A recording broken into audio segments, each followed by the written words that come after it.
주일 아침 하나님께서 우리에게 주신 말씀은 신약성경 사도행전 17장 1절에서 15절까지의 말씀입니다. 사도행전 17장 1절에서 15절의 말씀, 신약성경 117페이지에 있는 말씀을 한 목소리로 같이 읽겠습니다. 그들이 아비볼리와 아볼로니아에 다녀가 데살로니가에 이르니 거기 유대인의 회당이 있는지라.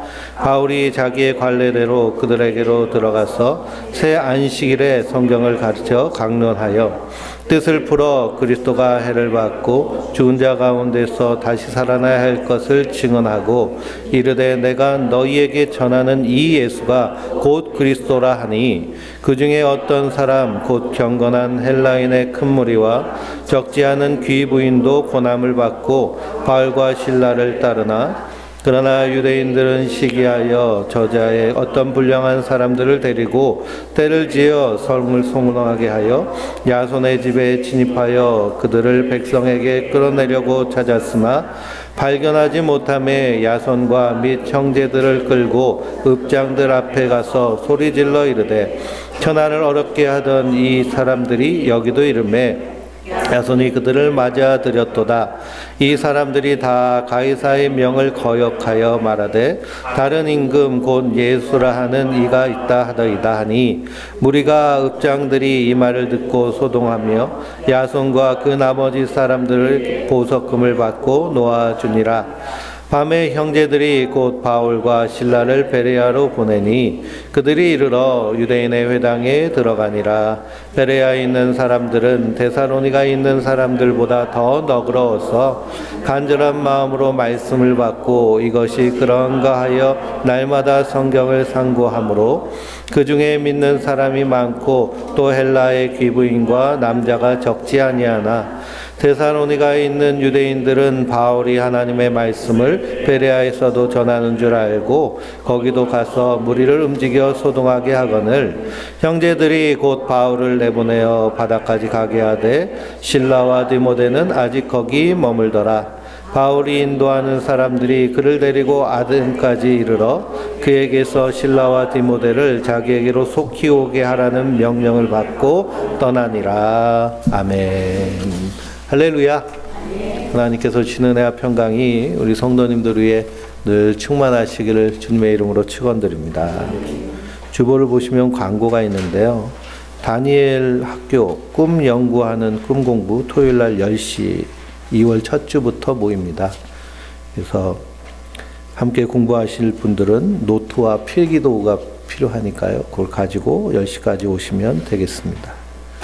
다음 주일은 우리 정혜민 성도 세례식이 있습니다. 그래서 위하여서도 함께 기도해 주시면 감사하겠습니다.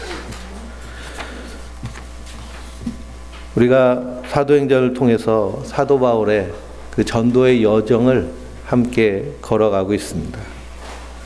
또 가서 직접 보면 더 좋겠죠. 그래서 그럴 수 있도록 또 함께 생각하고 기도하면 좋겠습니다. 사도 바울이 2차 전도여행을 떠나는데요. 그 유럽의 첫 성이 빌립보 성입니다. 빌립보 성에 갔을 때 성령님의 인도함을 받아서 마케도니아인의 환상을 듣고 그곳에 갔는데 우리가 생각할 때 성령님이 인도하셨으면 평탄하고 형통하고 시온의 대로가 열린 것 같은, 그래서 앞뒤가 착착 맞아 들어가는 그런 좀 일이 있기를 기대하며 갔는데요. 전혀 그러지 않았습니다.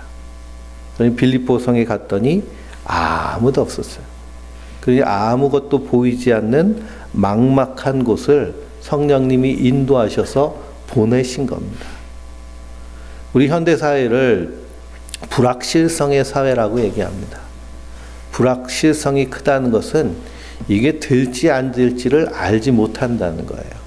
그래서 불확실성은 몇 프로로 얘기하냐면 49%로 얘기합니다. 49%는 될 수도 있고 안 될 수 있는 그러한 위치에 있는 숫자거든요. 그러니 이런 불확실성 속에서 오락가락, 갈팡질팡, 어찌할 바를 모르는 시대에 우리가 살고 있습니다. 날씨도 또한 그렇죠. 한동안은 겨울이 너무 따뜻해서 봄에 그 매미나방이라고 하는 유충들이요, 이렇게 산에 그냥 나무마다 달려 있었습니다. 그래서 봉화산에 한번 올라갔는데 거기서 등산하시는 분들이 막대기를 가지고 이렇게 맹인들 하는 것처럼 앞으로 이렇게 휘저으면서 가시더라고요. 그래서 저분들이 왜 저러나 하고 저도 갔더니 저도 그러고 있습니다. 벌레가 하도 많았어요. 우리가 사는 시대도 눈의 앞이 캄캄하게 보이지 않는 막막한 시대에 살고 있습니다. 언더우드 선교사님이 한국에 와서, 조선에 와서 복음을 전하려고 할 때 그때 쓴 언더우드의 기도가 있는데요. 그 첫 구절이 주여 지금은 아무것도 보이지 않습니다 라는 고백입니다. 우리가 열왕기상을 함께 금요일날 성경 공부를 하는데 거기서 엘리야 얘기를 함께 나눴습니다. 엘리야가 하나님 앞에서 한 얘기가 뭐냐, 하나님 아무도 없습니다. 하나님 나밖에 하나님을 섬기는 자가 없습니다. 이처럼 막막하고 외롭고 고독한 그런 시대를 우리가 살고 있습니다. 사도 바울도 빌립보에 갔을 때 그런 심정이었겠죠. 그러나 그곳에 하나님이 예비하고 계획하신 놀라운 일들이 있으므로 빌립보 교회가 세워진 줄 믿습니다. 자주장사 루디아의 마음을 열어서 복음을 듣고 믿게 하시고 예수를 주로 섬기게 하셨습니다. 밤중에 억울하게 감옥에 갇혀 있지만 바울과 실라는 그곳에서 하나님을 찬양하고 기도하였습니다. 찬송과 기도 소리가 그 감옥을 울려 퍼졌어요. 갑자기 지진이 일어나고 지진 때문에 죄수들이 다 도망간 것을 예측하고 간수는 이렇게 상관들에게 괴로움 당하다 죽느니 자살하는 게 낫겠다라고 생각하고 죽으려 할 때에 바울이 그를 막습니다. 죽지 마시오, 내가 여기 있습니다. 그때 그 간수가 깜짝 놀라 말하죠. 내가 어떻게 하여야 구원을 받을 수 있겠습니까? 내가 어떻게 하여야 구원을 받을 수 있겠습니까? 간수의 이 고백은 바울과 실라가 그 밤중에 기도하며 찬송하는 그 일로 말미암아 시작된 줄 믿습니다. 우리가 볼 때요, 세상 사람들이 다 잘 사는 것처럼 보이지만 그 영혼을 바라보면 사망의 그늘에 앉아서 죽을 것이 두려워서 죄악의 사슬에 묶여 마귀의 종로로 타는 모습이 바로 세상의 인생들의 모습입니다. 난 괜찮아 라고 말하지만 그러나 그 영혼은 파리하게 말라 죽어있는 모습이 그리스도가 없는 인생의 모습입니다. 이 간수도 그러하였습니다. 그러나 바울과 실라의 기도와 찬양이 그 죽은 영혼을 깨운 줄 믿습니다. 이 기도와 찬양은 단순히 기도와 찬양이 아닌 삶의 어떤 순간에서도 주님을 의지하고 하나님 나라 백성으로 살아내는 삶으로 예배하는 예배자의 모습이었기 때문에 거기에 능력이 나타납니다. 우리 성도들은 기도와 찬송으로 우리 인생을 사는 자들인 줄 믿습니다. 인생의 어려운 밤중을 맞았을지라도 우리가 찬양하며 기도할 때 그것이 영혼을 깨우고 영혼을 살리는 하나님의 역사를 이루는 그 시작점이 되는 줄 믿습니다. 그러니 세상 사람들과 삶의 결이 다른 것이 우리의 성도들이잖아요. 고난당하고 어려움 당할 때 오히려 더 하나님을 의지하고 믿음으로 일어서며 사도 바울의 고백처럼 내게 능력 주시는 자 안에서 내가 모든 것을 할 수 있느니라 믿음으로 이겨내는 자들이 성도들인 줄 믿습니다. 그러니 갈팡질팡하며 멘탈이 붕괴된다고 해서 젊은 사람들은 멘붕 온다고 그러잖아요. 그런 시대에 우리가 살고 있지만 성도는 이 세상 어떤 사람들보다 든든히 서 있는 자들인 줄 믿습니다. 주 예수를 믿으라 그리하면 너와 내 집이 구원을 받으리라. 그 간수를 향하여서 외친 사도 바울의 이 한마디, 우리가 삶 공부를 해보면 예배당 문턱 넘나든다고 해서 예수를 믿는 게 아니었구나라는 것을 깨닫고 실감하게 됩니다. 신앙이라고 생각했던 일들이 전혀 하나님을 섬기는 일이 아니었구나라는 것을 알게 됩니다. 아는 것과 믿는 것이 하나가 되어서 믿음의 장성한 분량에 충만한 데까지 이르러야 우리가 하나님의 백성답게 이 땅을 살 수 있는 줄 믿습니다. 그러니 주 예수를 믿으라 그리하면 너와 내 집이 구원을 받으리라. 이 외침은요, 그저 그렇게 전했기 때문에 복음이 받아들여진 것이 아니라 바울과 실라가 그 감옥에서 예배하는 예배자의 삶을 살아냈기 때문에 성령께서 그 안에서 함께 역사하여 주신 줄 믿습니다. 이렇게 해서 세워진 교회가 빌립보 교회입니다. 우리가 빌립보서를 읽으면서 그 빌립보서의 핵심 주제는 기쁨입니다. 내가 너희를 생각할 때마다 나의 하나님께 감사하며 간구할 때마다 너희 무리를 위하여 기쁨으로 항상 간구함은 너희가 첫날부터 이제까지 복음을 위한 일에 참여하고 있기 때문이다. 그러니 루디아를 통해서 그리고 이 간수를 통해서 세워진 빌립보 교회가 사도 바울이 로마에서 순교하는 그 순간까지 끝까지 복음에 동역하며 하나님의 일을 위해서 복음을 위해서 하나님 나라를 살아낸 공동체라는 것을 빌립보서를 통해 우리가 발견할 수 있습니다. 사도가 생각할 때마다 감사와 기쁨이 충만합니다. 목회자가 우리 성도님들을 생각할 때마다 감사와 기쁨이 충만해야 될 줄 믿습니다. 염려와 근심으로 하나님께 기도하고 있다면 그러면 안 되잖아요.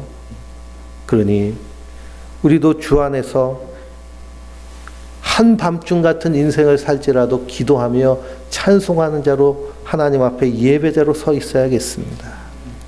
너희 안에서 착한 일을 시작하신 이가 그리스도의 예수의 끝날까지 이룰 줄을 우리는 확신하노라. 사도 바울이 이 빌립보 교회 성도들의 믿음을 볼 때 그 안에 확신이 가득 찼어요. 우리가 확신이 없을 때는 이렇게 묻잖아요. 목사님, 저 사람 천국 갈까요? 지옥 갈까요? 확신이 없으니까 그런 말을 하는 겁니다. 근데 사도 바울은 빌립보 교회 성도들 바라볼 때 뭐가 충만했을까요? 이 믿음의 확신, 구원의 확신이 분명하였습니다. 그렇게 빌립보 교회가 세워지고 사도 바울은 그 다음 2차 전도의 여행지를 향해서 떠나가게 되는데요. 1절 말씀해 보니 그들이 아비볼리와 아볼로니아로 다녀가 데살로니가에 이르러 거기 유대인의 회당이 있는지라 그랬습니다. 빌립보 성에서는 유대인의 회당이 없어서 강가에서 루디아를 만나는데요. 데살로니가에 가보니 유대인의 회당이 있었고 유대인들이 모여서 살고 있었습니다. 사도 바울이 그 회당에서 가서 강론을 하게 됩니다. 성경을 강론하는데요. 사도 바울 당시에는 신약 성경이 없기 때문에 구약의 선지서들을 가지고 강론하며 예수가 그리스도임을 증거합니다.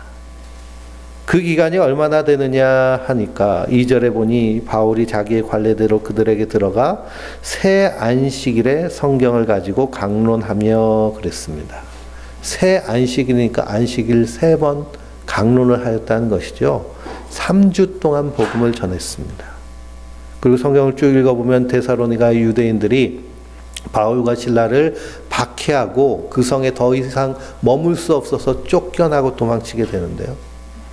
그러니 데살로니가에서 복음을 전한 그 날수는 3주 동안 복음이 전해졌습니다.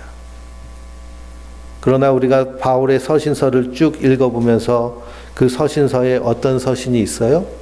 데살로니가 전서와 데살로니가 후서가 있습니다. 우리가 수요 예배에 함께 말씀을 나눴었는데요. 그러니 데살로니가에도 하나님의 교회가 든든히 세워져 있습니다. 참으로 놀라운 것은 3주 복음을 전했을 뿐인데 데살로니가 교회에 대해서 편지를 쓸 때 너희의 믿음의 역사와 사랑의 수고와 소망의 인내를 항상 기억하며 너희가 하나님의 은혜로 구원받은 줄을 내가 확신하노라 라고 사도 바울이 그들을 향해서 칭찬하며 격려하며 그들의 믿음을 증거하고 있습니다. 그러니 믿음에는 반드시 역사가 있고요. 사랑에는 수고로움이 있고 소망은 인내 중에 하늘을 바라보는 것인 줄 믿습니다. 근데 3주간 전한 복음 안에서 데살로니가 교회가 이렇게 아름답게 성장하여서 그 교회 안에서 항상 기뻐하라, 쉬지 말고 기도하라, 범사에 감사하라, 이는 그리스도 예수 안에서 너희를 향하신 하나님의 뜻이니라 라는 그 말씀을 우리가 함께 누리며 그 말씀 붙잡고 이 땅에서 거룩하게 사는 줄 믿습니다.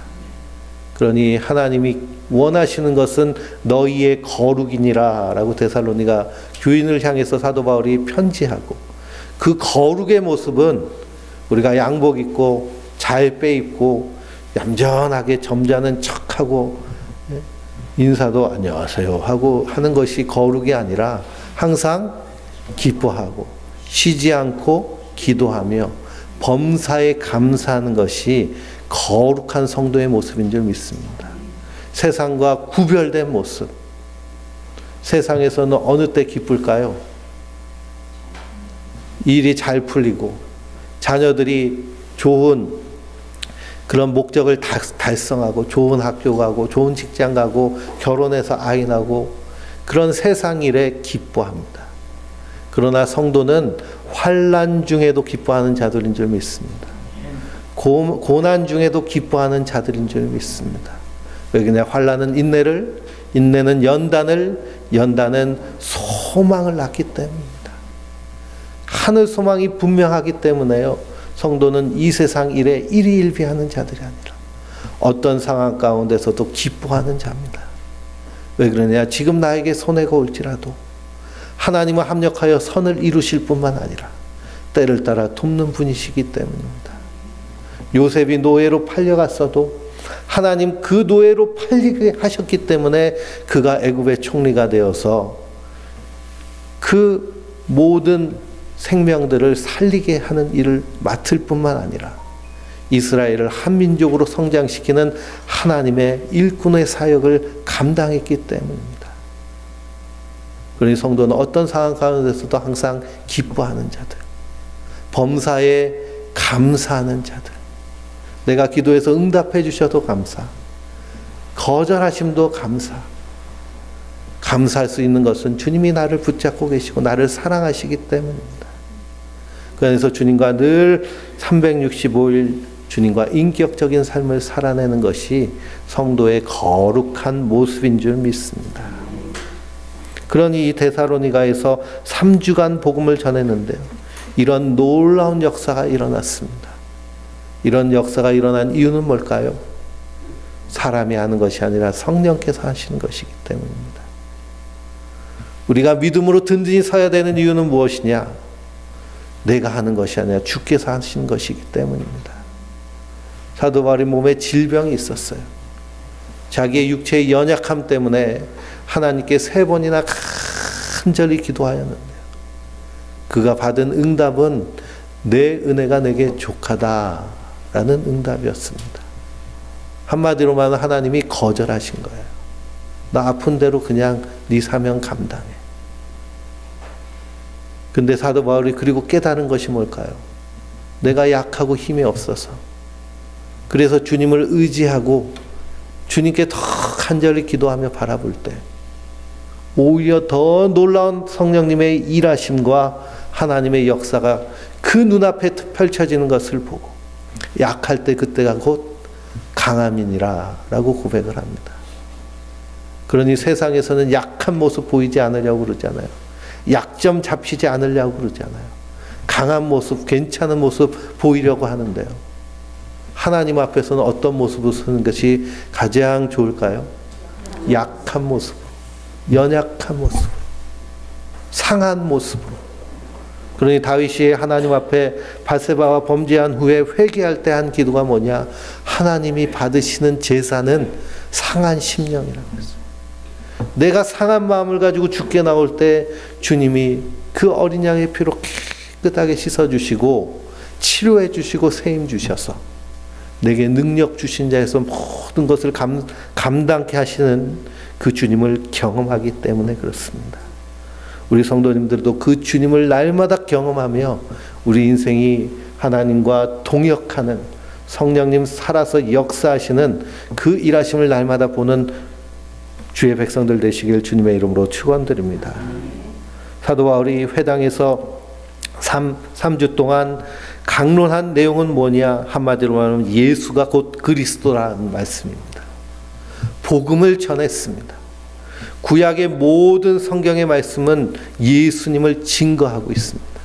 그래서 요한복음 5장에 예수님께서 분명히 말씀하셨습니다. 유대인들을 향해서 너희가 영생을 얻으려고 성경을 상고하거니와 이 성경은 곧 나에 대하여 증언하는 것이니라.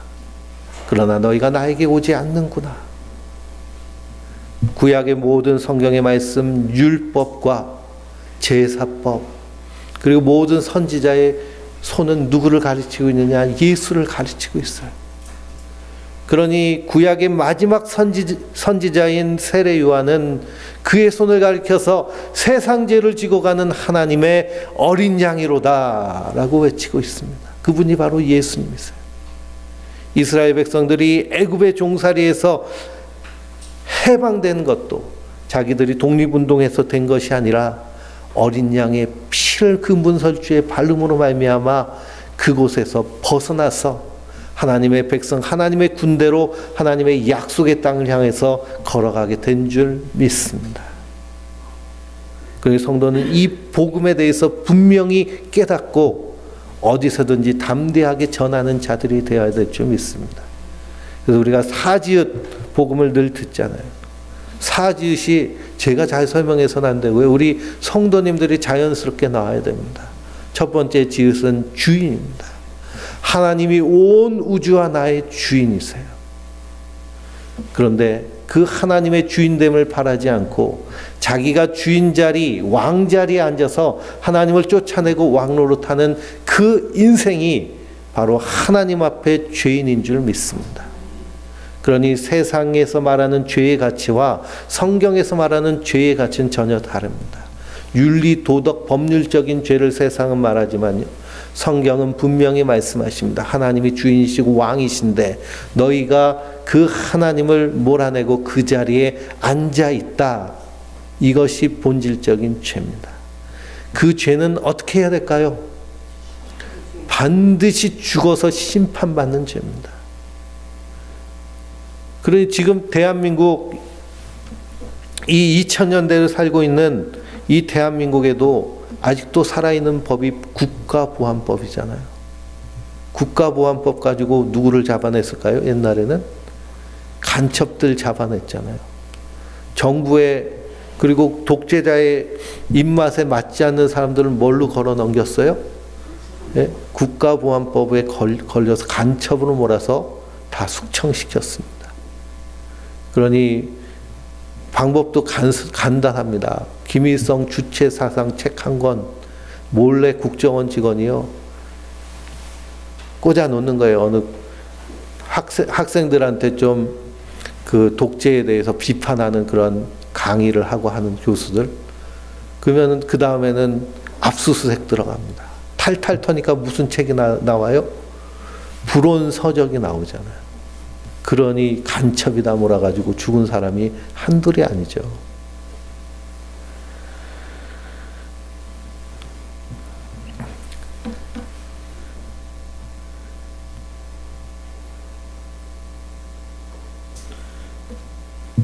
그래서 우리가 하나님 앞에 죄인이란 것은 바로 하나님이 주인인 것을 거절하고 내가 주인 노릇하는 것이 죄예요.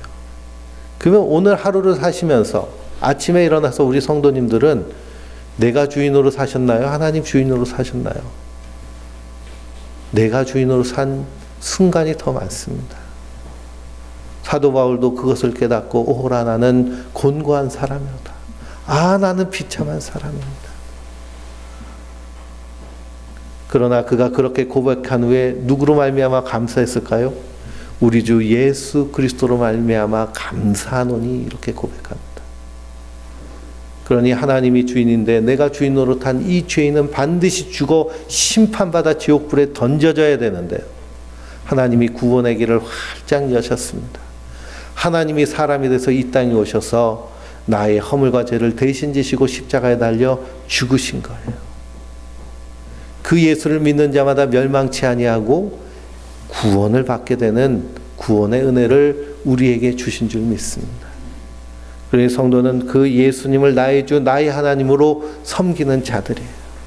그러니 예수가 곧 그리스도라라는 말씀은 예수님이 나를 허물과 죄에서 구원하여 주실 유일한 단 한 분의 구원자시라는 겁니다. 그분이 나의 허물과 죄를 대신 지시고 하나님의 사랑으로 나를 구원하셨기 때문에 그분을 나의 주로 섬기는 자들이 성도들입니다. 그러니 네 번째 지읒은 주인. 그래서 주인, 죄인, 죽음, 주인. 제가 계속 말씀드리는 이유는 뭘까요? 우리 성도님들도 입술에서 자연스럽게 나와서 교회 다니면 뭐가 좋아? 왜 교회 다녀야 돼? 이렇게 물을 때 교회 다니면 그냥 좋아. 마음도 편하고 거기 사람 착해. 밥도 맛있어. 그 정도로 끝내서는 큰일 납니다. 꼬셔서 교회 오면요. 결국에는 그것만 구하다가 잘못된 길로 갈 수도 있기 때문이죠. 그러니 사도 바울이 회장에서 강론한 내용은 예수가 곧 그리스도라는 말씀입니다. 복음을 듣고 그리스도인이 된 사람들이 나왔습니다. 어떤 사람들이 나왔을까요? 4절에 보니 경건한 헬라인의 큰 무리와 적지 않은 귀부인도 고난을 받고 바울과 실라를 따른다고 말씀하고 있습니다. 이 복음을 들었을 때 유대인들이 따라 나와야 되는데요. 오히려 헬라인들과 그리고 여인들이 그 복음을 듣고 따라 나옵니다. 복음 안에 담겨져 있는 것은요, 하나님의 사랑이 담겨져 있어요. 그 사랑은 차별이 없는 사랑. 고대 사회는 무엇이 가득했던 사회일까요? 차별이 가득했던 사회. 그러니 여인들이 복음을 듣고 주님께로 나와서 예수님을 믿습니다. 이 한국 사회에 복음이 증거되었을 때도 수많은 여성들이 이 복음 앞에 나와서 예수님을 주로 섬기고, 그리고 이 차별 가득한 세상, 사랑받지 못하는 인생 가운데 하나님의 사랑으로 채워서 충만하게 승리한 줄 믿습니다. 대한민국 근현대사에서 가장 역동적이고 역사적인 일이 어떤 일이냐 하면 3.1운동이라고 얘기합니다. 3.1 민족혁명이라고들 얘기하는데요. 운동이라고 평가절하한 것은 일본에 의해서 그렇게 됐습니다. 이 3.1운동으로 인해서 동아시아와 이 아시아 지역에 일본 식민지에 있는 사람들이 자유와 평화를 외치기 시작한 그 시작점이 된 것이 3.1운동입니다. 그럼 3.1운동 하면 제일 먼저 누가 생각나세요? 유관순 열사가 생각나잖아요. 18세의 여성인 유관순 열사. 유관순 열사는요, 감리교인입니다. 그 3.1운동은 교회의 주도에 의해서 독립운동으로 시작된 것이 바로 3.1운동입니다. 그래서 대한민국 근현대사에 가장 획기적인 한 획을 긋는다면 3.1운동이라고 얘기할 수 있는 것이, 그것으로 시작해서 안방에 틀어박혀 있었던 여성들이 어디로 나왔을까요? 거리로 나와서 사회의 주도적인 역할을 하기 시작했습니다. 그러니 근대 사회의 신여성, 그러니 한국 조선 일제 초기에 신여성이라 불린 사람들은 다 어떤 사람들일까요? 예? 크리스찬들이에요. 기독교인들. 그리고 우리 여기 앉아 계신 우리 성도님들도 다 어떤 여성들이에요? 예? 신여성인 줄 믿습니다. 예. 그러니 복음 안에서 어떤 가치가 있느냐? 자유와 박애와 평등과 하나님의 사랑의 풍충만함이 넘치기 때문에 그 복음을 들으면 하나님 앞으로 나올 수밖에 없습니다. 왜 그러냐? 살아계신 하나님이 부르시기 때문에. 그러니 우리가 복음을 잘 전하고 복음에 합당한 삶을 살아야겠습니다. 복음을 듣고 헬라인과 귀부인들이 고난을 받고 그리스도인이 됩니다. 그런데 놀랍게도 박해가 일어났습니다. 5절에 보니 그러나 유대인들은 시기하여 저자의 어떤 불량한 사람들을 데리고 떼를 지어, 깡패를 동원한 거죠. 성을 소동케 하며 야손의 집에 침입하여 그들을 백성에게 끌어내려고 찾았다라고 기록하고 있습니다. 복음이 증거될 때 늘 거기서 걸림돌을 박해에 반대하는 자들이 유대인들이었습니다. 왜 그러냐? 유대인들은 자기 율법을 지킴으로 하나님 앞에 의롭다고 생각하는 사람들이에요. 율법을 얼마나 철저히 지키는지요. 이스라엘에 수출하는 전자제품이나 가전용품들은 특별한 기능들을 좀 많이 넣습니다. 이스라엘의 그 전자레인지에는요, 안식일에만 쓰는 기능이 있어요. 가스레인지에는 가스를 켜면 불이 확 들어오잖아요. 안식일 날은 요리를 하면 그것이 노동이 되기 때문에, 그러니 불 하나만 조그맣게 나와서 데우는 기능이 있습니다. 그럼 요리가 한 게 아니에요. 어제 먹은 거 그냥 데펴서 먹으려고 그런 기능이 있고, 안식일 날은 또 뭐 일하면 안 되고, 그러니까 하여튼 그런 다양한 기능들이 가지고 살더라고요. 자기들은 이렇게 노력한다는 거예요. 그런데 복음은 우리에게 어떻게 주어질까요? 은혜로 주어집니다. 값없이 우리에게 은혜로 주신 거예요. 내가 무슨 선을 행하여서, 내가 착해서 하나님 나를 특별하게 생각하셔서 그래서 하나님의 백성 삼으신 것이 아니라 그냥 하나님 나를 불쌍히 여기셔서 은혜로 주시고 값없이 주셨습니다. 값없이 우리를 구원해 주신 이유는 예수님이 나를 위해 흘리신 그 값을 우리는 도무지 갚을 길이 없기 때문에 값없이 주신 것이지 공짜로 주신 게 아니에요. 은혜로 말미암아 구원받는 복음이 싫은 겁니다. 내가 이렇게 노력했는데, 내가 이렇게 수고했는데, 내가 이렇게 하나님 앞에 이쁘게 보이려고 제사도 드리고 뭐도 하고 뭐도 했는데, 바울이 와가지고 은혜로 구원받는다고 말하니 그것을 그들은 받아들일 수가 없는 거죠. 지금까지 한 것이 아까워서 그럴 수도 있겠습니다. 그러나 성경은 분명히 뭐라고 말씀하시나요? 우리의 행위로 구원받는 것이 아니라 은혜로 구원받는 겁니다. 은혜로 구원받은 성도들은 이 땅에서 그 은혜에 감사하며 사는 삶을 사는 거예요.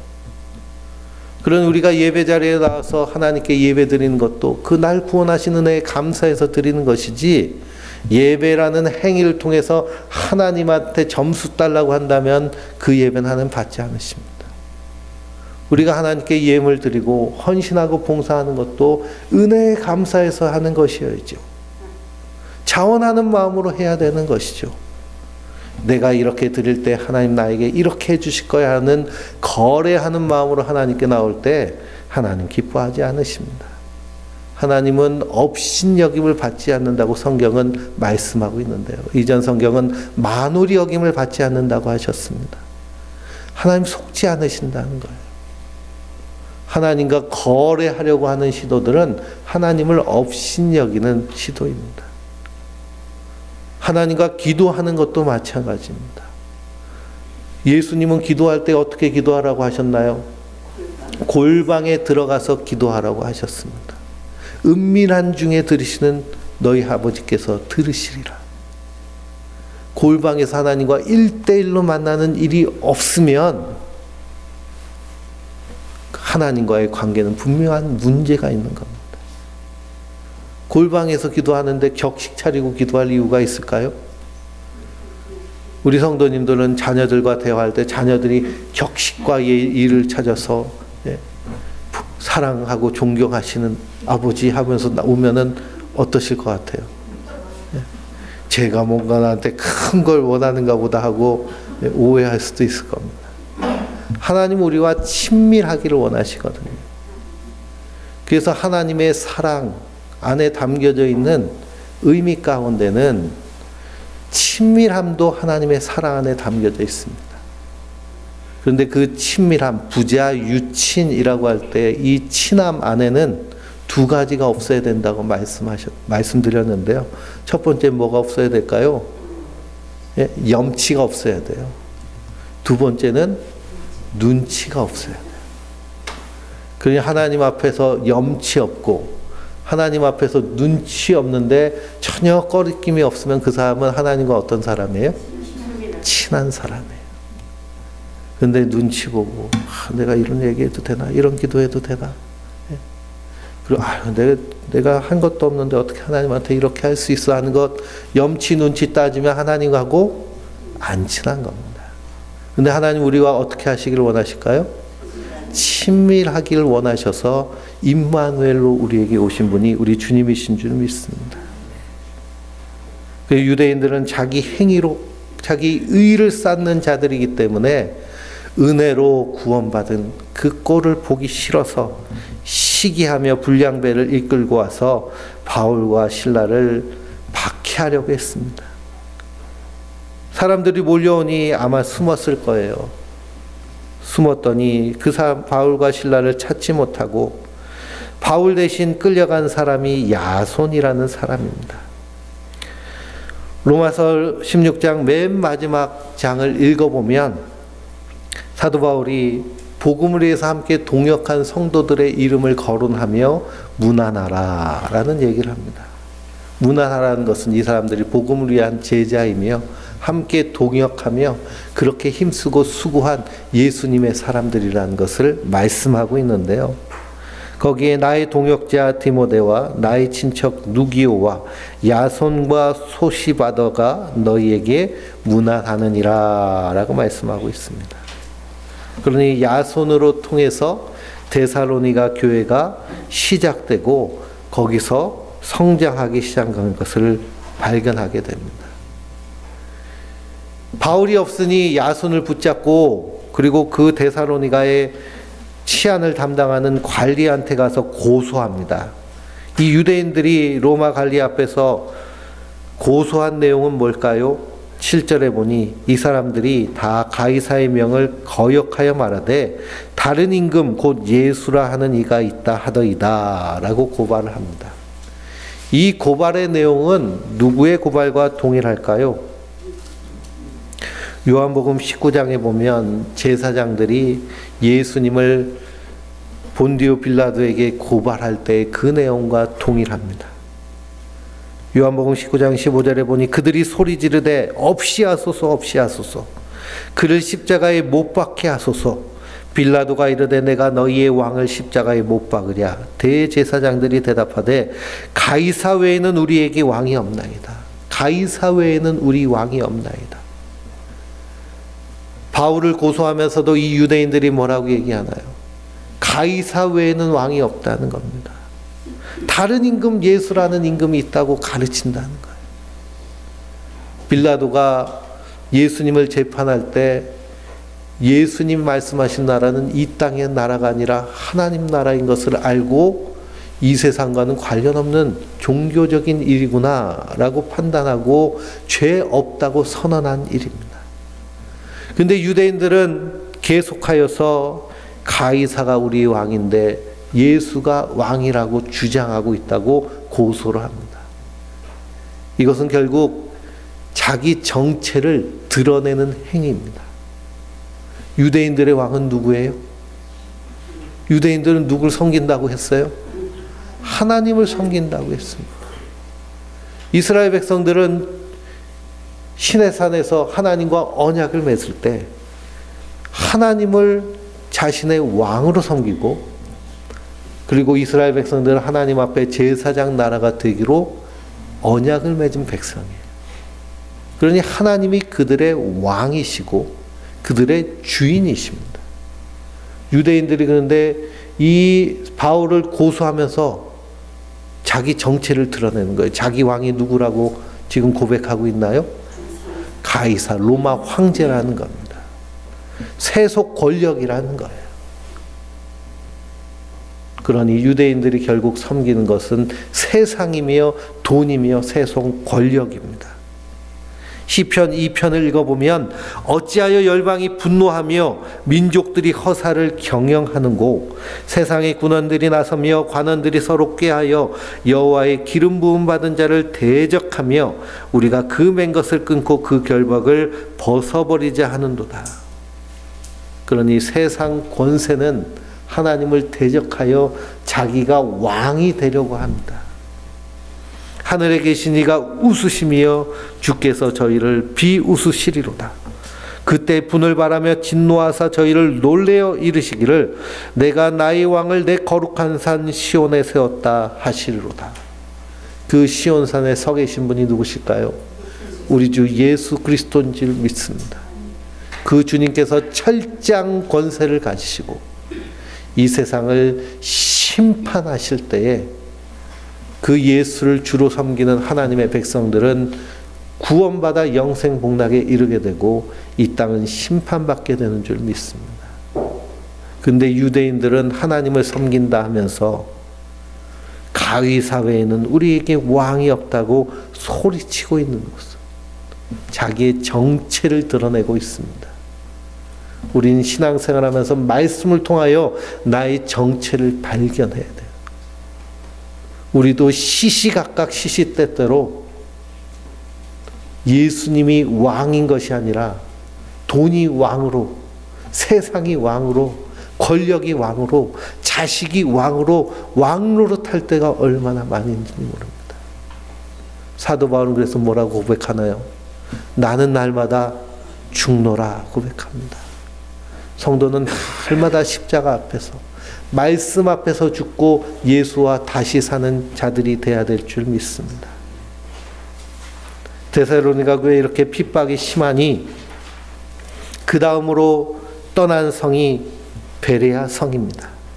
베레아 하면은 목회자들 떠오르는 게 있는데요. 김기동이라는 사람이 떠오르고 성락교회가 떠오르고 귀신론이 떠오릅니다. 김기동이라는 사람이 성락교회를 세우고 귀신론을 주장하면서 베레아라는 이름을 많이 썼어요. 근데 보면은 이단들이 성경에 좋은 거는 다 가져갔습니다. 그러니 김기동은 베레아를 가져가고 신천지는 뭘 가져갔어요? 장막 성전, 신천지, 새 언약 좋은 건 다 갖다 썼어요. 그렇다고 우리가 못 쓸 일은 없는데 계속 쓰면 좀 그렇잖아요. 그렇죠? 부목사들을 세워놓고 성도들이 나갈 때마다 안수를 해줍니다. 귀신 붙지 못하라고. 귀신 붙지 못하라고. 근데 우리가 뉴스에서 김기동이라는 이름 들어보셨을지 모르겠는데요. 교회 헌금을 횡령과 배임하여서 3년형 선고를 받고 거기 다니고 있는 여자 성도들을 간음 강간 성폭행해서 그래서 감옥에도 들락달락하고 그러다 지금에는 이 세상 사람이 아닌 것이 됐습니다. 근데 그와 다르게 베레아는 우리 10절부터 11절까지 읽어볼까요? 밤에 형제들이 곧 바울과 실라를 베네어로 보내니 그들이 이르되 유대인의 회당에 들어가니라. 베레아에 있는 사람들은 데살로니가 있는 사람들보다 더 너그러워서 간절한 마음으로 말씀을 받고 이것이 그러한가 하여 날마다 성경을 상고함으로. 아멘. 베레아에서도 회당이 있어서 바울이 그곳에서 복음을 증거할 때 그들은 마음이 너그럽고 간절한 마음으로 말씀을 받고 이것이 그러한가 하여 날마다 성경을 상고하였습니다. 그러니 베레아 사람들의 모습은요, 간절한 마음으로 말씀을 받고 정말 그러한지 성경을 상고하는 자들이에요. 우리 성도님들도 말씀을 들을 때 강단에서 선포되는 말씀은 성경에 있는 말씀을 재해석해서 말씀을 드리고 우리 삶에 적용하도록 말씀을 드리는 것인데 그 말씀을 받았을 때 우리는 어떤 작업을 해야 될까요? 그 말씀이 정말 그러한가 성경을 상고해야 될 줄 믿습니다. 베레아 교회 성도들은 이러한 바른 신앙의 자세를 가졌어요. 헛소리를 할 수도 있잖아요. 잘못된 것을 말할 수도 있고요. 거짓을 말할 수도 있습니다. 철장 권세를 가지신 분이 누구세요? 예수님이시잖아요. 근데 누가 가지고 있대요? 예? 엉뚱한 사람이 가지고 있대요. 그래서 우리가 덮어놓고 신앙생활하면 큰일 납니다. 덮어놓고 신앙생활하면, 성경 말씀을 다 덮어놓고 주일날만 쫙 피면 미신, 맹신, 광신에 빠지기가 참 쉽습니다. 미신은 없는 것을 믿는 것인데요. 교회 다니면서도 없는 걸 믿는 사람들이 많아요. 맹신에 빠질 수 있어요. 그러니 앞도 보지 않고 그냥 아무거나 닥치는 대로 믿는 거죠. 광신에 빠질 수 있습니다. 말씀을 따라 믿는 것이 아니라 내 생각, 내가 배운 것만 주장하는 그런 잘못된 신앙의 모습들. 그러나 이 베레아 성도들은 간절한 마음으로 말씀을 받고 이것이 그러한가 하여 날마다 성공을 상고하였습니다. 우리가 신앙생활하면서 아침에 10분 말씀 묵상하고 말씀 가지고 기도하고 저녁에 잠자기 전에 10분 기도하는 가장 기본적인 신앙적인 삶을 살아내야 이 세상 가운데서 하나님 백성답게 살 수 있습니다. 성경은 능히 너로 하여금 그리스도 안에 있는 믿음으로 말미암아 구원에 이르는 지혜가 있게 하느니라. 그러니 하나님 주시는 지혜는 어디서 받을 수 있을까요? 말씀을 통해서 받는 줄 믿습니다. 모든 성경은 하나님의 감동으로 된 것으로 교훈과 책망과 바르게 함과 의로 교육하기에 유익합니다. 우리에게 하늘의 교훈을 주시고 때로는 책망하시는 거예요. 그 말씀을 들으면서 뭐를 받아야 될까요? 책망받는 것이 정상입니다. 말씀을 들으면서 찔려야 돼요. 그래서 오늘 목사님이 날 깠다고 하시는 분들 있잖아요. 까면 어떻게 하면 돼요? 까면 까지면 되죠. 뭘 그걸 버티고 있어요. 천부여 의지 없어서 손 들고 옵니다 하면 되죠. 바르게 함과 의로 교육하기에 유익하기 때문에 하나님의 사람으로 온전하게 하여 모든 선한 일을 행할 능력을 갖추게 하려 합니다. 그러니 목회자만 성경을 연구하는 것이 아니라 우리 성도님들도 성경을 연구하는 그런 성경학자가 되어야 될 줄 믿습니다. 한국교회가 성경을 덮어놓은 순간 이상하게 변질되기 시작했습니다. 예수님께서 씨 뿌리는 자의 비유를 하시면서 좋은 땅에 대해서 말씀하십니다. 좋은 땅에 있다는 것은 착하고 좋은 마음으로 말씀을 듣고 지키며 인내로 결실하는 자니라. 그러니 이 두 도시에서 복음을 증거한 연수는 그렇게 길지 않습니다. 베레아에 가면은요, 그 바울이 전한 그 복음의 증거들이 얼마나 아름답게 자리 잡고 있는지 모릅니다. 베레아 전서 후서는 없잖아요. 그래서 아마 성령께서 여긴 너희들이 직접 한번 찾아가 봐라 이렇게 하신 것 같아요. 거기 그 지형이 이렇게 마이산에 가면 돌 기둥이 그냥 삐쭉삐쭉 서 있는 것처럼 이렇게 돌산들이 삐쭉삐쭉 서 있는데요. 그 꼭대기에 다 수도원들이 있습니다. 그 수도원에서 이슬람이 막 유럽으로 넘어올 때 그래서 그곳에서 신앙을 지키며 믿음으로 생활했던 그 흔적들이 남아있는 곳이 이 그리스의 베레아예요. 그러니 성도는 이 땅에서 하나님 말씀을 굳게 붙잡고 데살로니가 교회의 믿음의 역사와 사랑의 수고와 소망의 인내가 풍성하며 항상 기뻐하고 쉬지 않고 기도하고 범사에 감사하는 하나님의 백성으로 하나님 나라를 살아냈던 것처럼 우리도 이 말씀을 붙잡고 하나님 나라를 살아내야 될 줄 믿습니다. 우리 시간 말씀을 기억하면서 주님 다시 오실 때까지 결단 찬양하시고 기도하실 때 주여 우리도 이렇게 동일한 하나님 백성으로 불러주셨사오니 하나님 말씀에 붙잡혀서 성령 충만하여서 주님 가신 그 길 믿음으로 따라가고 살아내는 자들 되게 하여 주시옵소서 하고 기도하는 우리 성도님들 되시길 원합니다.